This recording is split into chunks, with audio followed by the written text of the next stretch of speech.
Bible గ్రంథంలో పేర్కొనబడిన ముఖ్యమైన హేరోదు రాజులు. హేరోద్ ద గ్రేట్, హేరోదు మహారాజు. ఈయన బీసీ 37 నుండి AD 4 వరకు పరిపాలించాడు. ఈయన యేసుక్రీస్తు ప్రభువారు జన్మించిన కాలంలో యూదయకు రాజుగా ఉన్నాడు. తనకు పోటీగా యూదుల రాజు జన్మించాడని తెలుసుకుని బెత్లెహేములోని 2 సంవత్సరాల లోపు ఉన్న మగపిల్లలందరినీ చంపమని ఆజ్ఞాపించిన క్రూరమైన పాలకుడు. ఇతను యెరూషలేములో 2వ దేవాలయాన్ని పునర్నిర్మించి విస్తరించిన గొప్ప నిర్మాణాలకు కూడా ప్రసిద్ధి చెందాడు. హేరోదు అర్కెలాసు. ఈయన బీసీ 4 నుండి AD 6 వరకు పరిపాలించాడు. హేరోదు మహారాజు కుమారుడు. ఇతని తండ్రి మరణానంతరం యూదయ సమరయ ప్రాంతాలకు పాలకులయ్యాడు.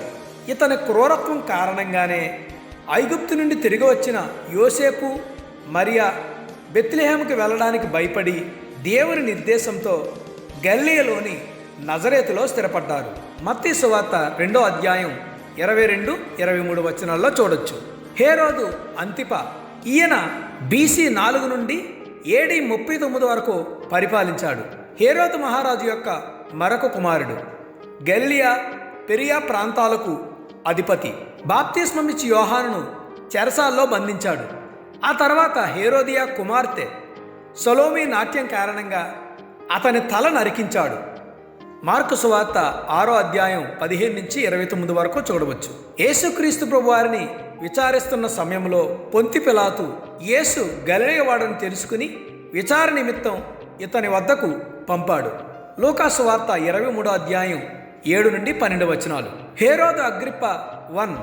ఈయన AD 41 నుండి AD 44 వరకు పరిపాలించాడు. ఈయన హేరోదు మహారాజుకు మనవడు.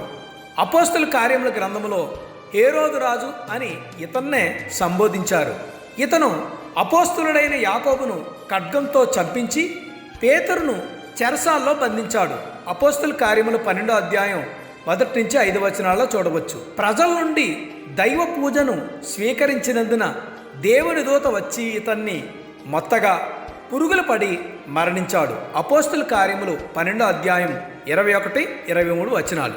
హేరోదు అగ్రిప్ప 2. ఈయన AD 50 నుండి AD 93 వరకు పరిపాలించాడు. ఈయన హేరోదు అగ్రిప్ప 1 యొక్క కుమారుడు. హేరోదియా వంశంలో చివరి పాలకుడు. అపోస్తలుడైన పౌలు తన రక్షణ గురించిన సాక్ష్యం ఈయన ఎదుట ఇచ్చాడు. అపోస్తల కార్యములు 25-26 అధ్యాయాలు.